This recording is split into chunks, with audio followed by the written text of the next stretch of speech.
जिसको अक्षय नवमी भी कहते हैं। कब है? जम के बोलो जरा। कल। आज गोपाष्टमी है, कल आंवला नवमी है। और आप सबसे निवेदन करूंगा कि आंवला नवमी के दिन शाम के समय पर आंवले के वृक्ष के नीचे घी का दिया लगाकर कनक धारा स्तोत्र का पाठ अवश्य करें। नहीं आता हो तो मोबाइल पे उसको सुने। पर एक बार आंवला नवमी के दिन आंवले के वृक्ष के नीचे कनक धारा स्तोत्र का पाठ चाहे संस्कृत में चाहे हिंदी में करना चाहिए। उससे साल भर लक्ष्मी की कमी नहीं आती और आनंद का अनुभव करो। एक कितना सुंदर संवाद यहां पर लिखा हुआ है। देव उठनी एकादशी के दिन भगवान उठेंगे और देव उठनी एकादशी के दिन भगवान उठकर अपना कार्यभार भगवान शंकर जी से लेंगे। उससे पहले ऐसा नहीं है कि केवल देव उठनी एकादशी पर भगवान उठेंगे। आज जब आंवला नवमी का दिन आया और भगवान नारायण ने शयन करते करते अपनी करवट को थोड़ा सा बदला और बदलने के बाद भगवान की अर्ध निंद्रा हुई और नींद थोड़ी सी जागी और जागने पर लक्ष्मी जी उनके चरणों के पास में विराजी थी। और विराजते से ही लक्ष्मी जी ने भगवान विष्णु जी से निवेदन करा, मेरे मन का एक संशय है, मैं आपसे कहना चाहती हूं।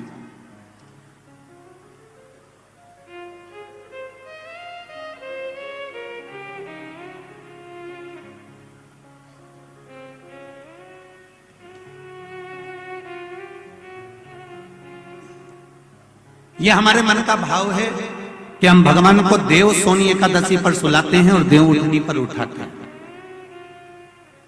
पर हमारी श्रीमद् भागवत कथा कहती है, शिव महापुराण की कथा कहती है, अग्नि पुराण, पद्म पुराण, नर्मदा पुराण हमको वर्णन करती है। एक क्षण की निंद्रा ब्रह्मा जी को आई थी और ब्रह्मा जी की झपकी एक क्षण की लगी थी और हाथ से वेद नीचे गिर गए थे।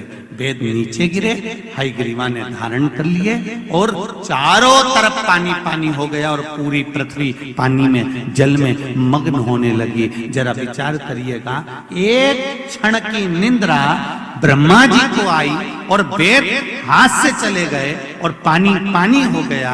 और हम कहते हैं कि देव सोनी एकादशी पर देवता सोते हैं और देव उठनी पर उठते हैं। अगर 4-6 महीने जम के अगर वो सो गया तो एक भी नहीं दिखेगा भीखण का।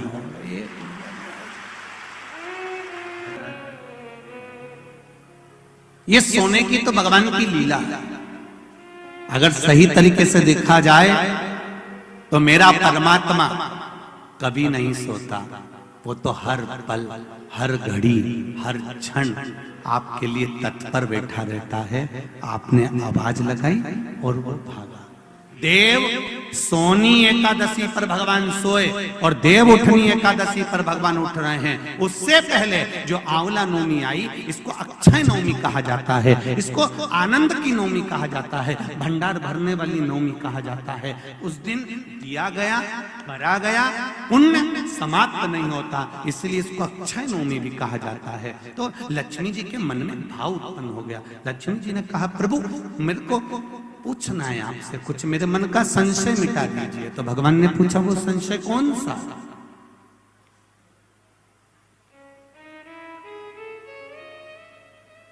क्या संशय है आपका?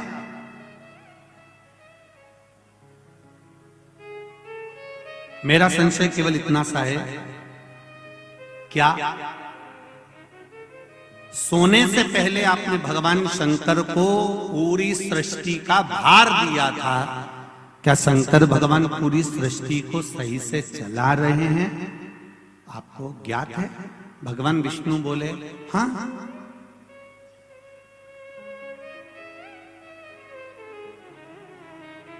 चला रहा। संशय मिटा दो। भगवान ने कहा, कौन सा संशय? मुझे थोड़ी सी परीक्षा है। अभी तक नारायण भगवान करवट लिए थे, आज नारायण भगवान सीधे होकर पूछ रहे हैं, परीक्षा आपको लेना है? हाँ, लक्ष्मी विचार कर लेना। लक्ष्मी तुम्हारे मन में क्या शंकर भगवान के प्रति भेद उत्पन्न हो रहा है? शिव जी के प्रति भेद उत्पन्न हो रहा है? मेरा एक निवेदन पूर्ण श्रोता भाइयों से निवेदन है, शंकर भगवान पर कभी भेद उत्पन्न मत करना। क्या शिव जी को जल चढ़ाने से ऐसा होता है? क्या बेलपत्री खाने से ऐसा होता है? पहले चढ़ाकर देखो, खाकर देखो, लाभ हो तब विचार करिए क्या हाँ होता है। को हम अपने जीवन में उतारें कि आंवला नवमी के दिन आंवले के वृक्ष के नीचे कुछ खाने का नियम क्यों है? बोलो, यहाँ से पहले लोग आंवला के पेड़ के नीचे पिकनिक मनाने जाते थे कि नहीं जाते थे? आंवले के वृक्ष के नीचे बैठते कि नहीं बैठते? क्यों? कोई तुमसे पूछे, कल के बच्चे तुमसे प्रश्न कर लेंगे, मम्मी ये आंवले के वृक्ष के नीचे क्यों पूजन करती हो? आंवले के पेड़ के नीचे क्यों जाती हो? आंवले के वृक्ष के नीचे पिकनिक मनाने क्यों जाना चाहिए? आंवले के वृक्ष के नीचे कुछ क्यों खाना चाहिए? आंवले के नीचे बैठकर दीप क्यों जलाना चाहिए? आज के बच्चे, जो विज्ञान का युग है, इस विज्ञान के युग के बच्चों को विज्ञान के साथ जोड़कर बताना पड़ेगा आपको कि आंवले के वृक्ष की महत्वता क्या है।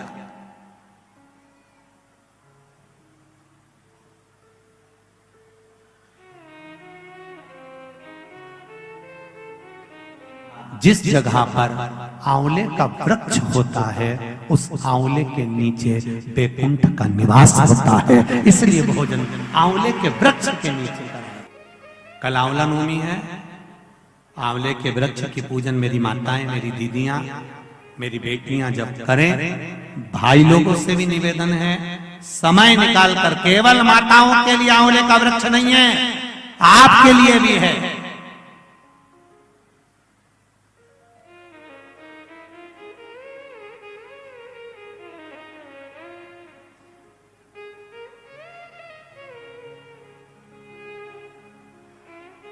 और मेरी माताओं से एक निवेदन, आंवले के वृक्ष के नीचे पूजन करने जाओ, रे पत्ती भी अगर पड़ी हुई है तो उसको भी थोड़ा सा उठा कर लिया ना। अगर घर का कोई व्यक्ति नहीं गया होगा तो उसको मस्तक पर घर में ही वो पत्ती लग जाएगी, तो बैकुंठ का भाव तो उसके पास तक पहुंच जाएगा, उतना भी बहुत।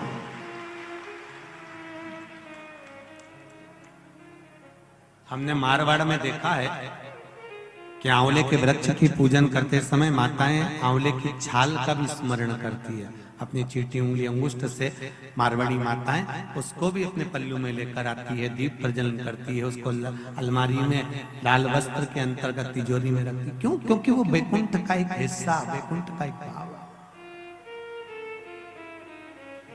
ब्रह्मदेव करें आंवले के वृक्ष के नीचे शंकर भगवान भोजन कर लें तो बैकुंठ के भोजन का फल मिलता है। बैकुंठ के भोजन का फल, हाँ, लक्ष्मी जी ने उसी समय पर आंवले के वृक्ष के नीचे भोजन की व्यवस्था करी। शंकर भगवान भोजन करने के लिए बैठे, जैसे ही माता लक्ष्मी ने भोजन लगाया है, शंकर भगवान ने एक ग्रास भोजन को लिया, पाया और उठकर शंकर भगवान चले गए। थोड़ी देर बाद वापिस लौट कर आ गए, बैठ गए। पूछा महारानी ने, माता लक्ष्मी ने, मेरे शंभु, मेरे बाबा, मेरे भोलेनाथ, मेरे प्रभु कहाँ चले गए थे आप भोजन की थाली को छोड़कर? तब शिव जी कहते हैं, कोई 4 संत भूखे रह गए थे, उनको भोजन कराने चला गया था। लक्ष्मी जी ने कहा, आप सृष्टि के सही संचालन कर रहे हो, मैं जान गई आपको कि आप सृष्टि के सही संचालन करता हो। एक मन की अभिलाषा है, अगर आप पूरी कर दें तो,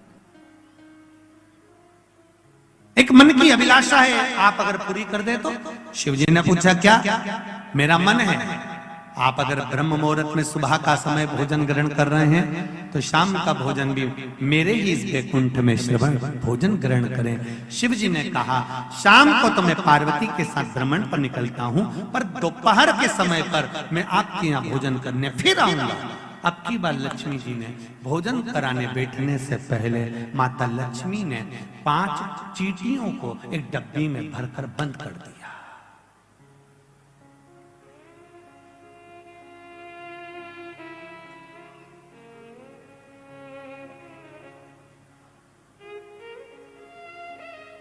पांच चींटियों को माता लक्ष्मी जी ने डब्बी में बंद कर दिया। भर कर बंद करा।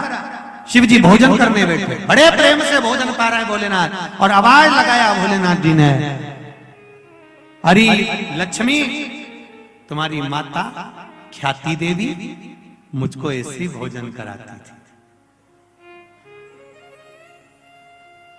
तुम्हारी माता ख्याति देवी भी मुझे ऐसे ही भोजन कराती थी और मैं प्रेम से पाता था। आज लक्ष्मी, आपके हाथ का भोजन कर कर मुझे ऐसा लग रहा है कि मेरी माता, आपकी माता ख्याति देवी ही मुझे भोजन करा रही है।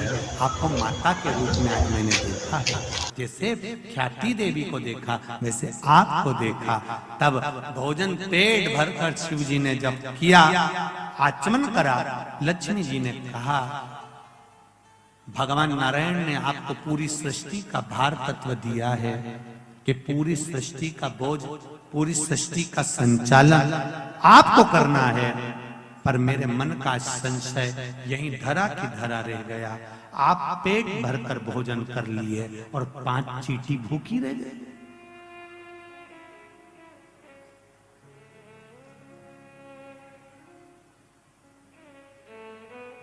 पांच चींटियां भूखी है। शिव जी मुस्कुराकर बोले, अरियो लक्ष्मी, कौन कहता है कि 5 चींटी भूखी है? कहां है चींटियां? लक्ष्मी जी कहती है, डब्बी में मैंने चींटी बंद